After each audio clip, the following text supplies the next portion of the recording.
Épître à Tite, chapitre 1. Paul, serviteur de Dieu et apôtre de Jésus-Christ pour la foi des élus de Dieu et la connaissance de la vérité, qui est selon la piété, lesquels reposent sur l'espérance de la vie éternelle, promise avant tous les siècles par le Dieu qui ne ment point, et qui a manifesté sa parole en son temps par la prédication qui m'a été confiée d'après l'ordre de Dieu notre Sauveur. À Tite, mon enfant légitime en notre commune foi, que la grâce et la paix te soient données de la part de Dieu le Père et de Jésus-Christ, notre Seigneur, notre Sauveur. Je t'ai laissé en Crète afin que tu mettes en ordre ce qui reste à régler, et que selon mes instructions tu établisses des anciens dans chaque ville.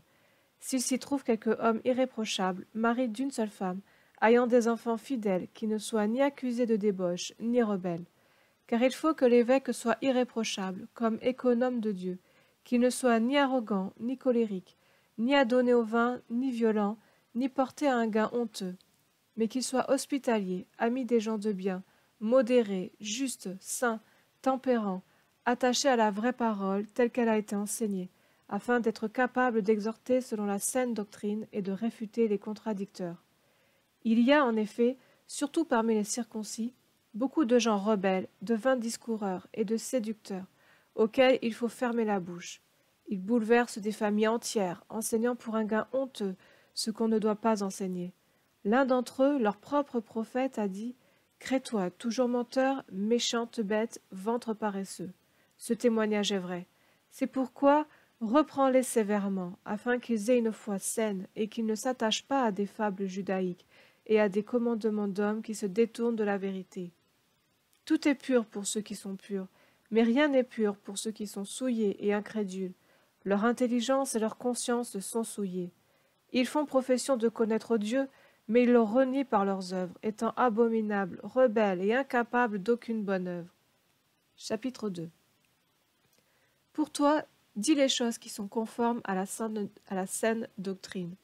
Dis que les vieillards doivent être sobres, honnêtes, modérés, saints dans la foi, dans l'amour, dans la patience.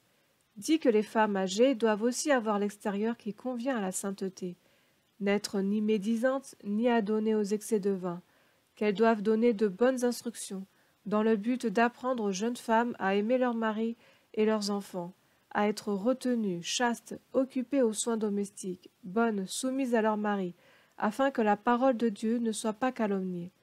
Exhorte de même les jeunes gens à être modérés, te montrant toi-même à tous égards un modèle de bonnes œuvres, et donnant un enseignement pur, digne, une parole saine, irréprochable, afin que l'adversaire soit confus, n'ayant aucun mal à dire de nous.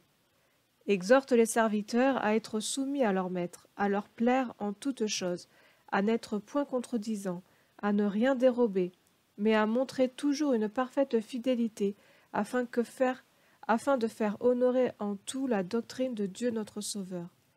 Car la grâce de Dieu, source du salut pour tous les hommes, a été manifestée.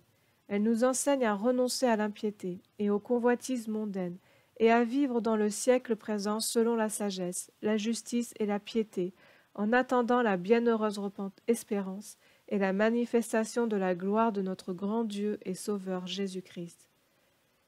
Il s'est donné lui-même pour nous, afin de nous racheter de toute iniquité, et de se faire un peuple qui lui appartienne, purifié par lui et zélé pour les bonnes œuvres. Dis ces choses, exhorte et reprends, avec une pleine autorité, que personne ne te méprise. Chapitre 3. Rappelle-leur d'être soumis aux magistrats et aux autorités, d'obéir, d'être prêts à toute bonne œuvre, de ne médire de personne, d'être pacifique, modéré, plein de douceur envers tous les hommes. Car nous aussi, nous étions autrefois insensés, désobéissants, égarés, asservis à toute espèce de convoitise et de volupté, vivant dans la méchanceté et dans l'envie, dignes d'être haïs et nous haïssant les uns les autres. Mais lorsque la bonté de Dieu notre Sauveur et son amour pour les hommes ont été manifestés, il nous a sauvés, non à cause des œuvres de justice que nous aurions faites, mais selon sa miséricorde, par le bain de la régénération et le renouvellement du Saint-Esprit. Il l'a répandu sur nous avec abondance par Jésus-Christ notre Sauveur, afin que, justifiés par sa grâce, nous devenions héritiers dans l'espérance de la vie éternelle. Cette parole est certaine, et je veux que tu affirmes ces choses afin que ceux qui ont cru en Dieu s'appliquent à pratiquer de bonnes œuvres. Voilà ce qui est bon et utile aux hommes. Mais évite les discussions folles, les généalogies, les querelles, les disputes relatives à la loi, car elles sont inutiles et vaines. Éloigne de toi, après un premier et un second avertissement, celui qui provoque des divisions. Sache qu'un homme de cette espèce est perverti, et qu'il prêche en se condamnant lui-même.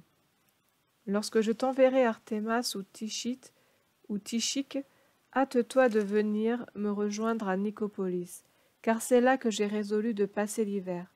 Aie soin de pourvoir au voyage de Zénas, le docteur de la loi, et d'Apollos, en sorte que rien ne leur manque. Il faut que les nôtres aussi apprennent à pratiquer de bonnes œuvres pour subvenir aux besoins pressants, afin qu'ils ne soient pas sans produire de fruits. Tous ceux qui sont avec moi te saluent. Salue ceux qui nous aiment dans la foi. Que la grâce soit avec vous tous.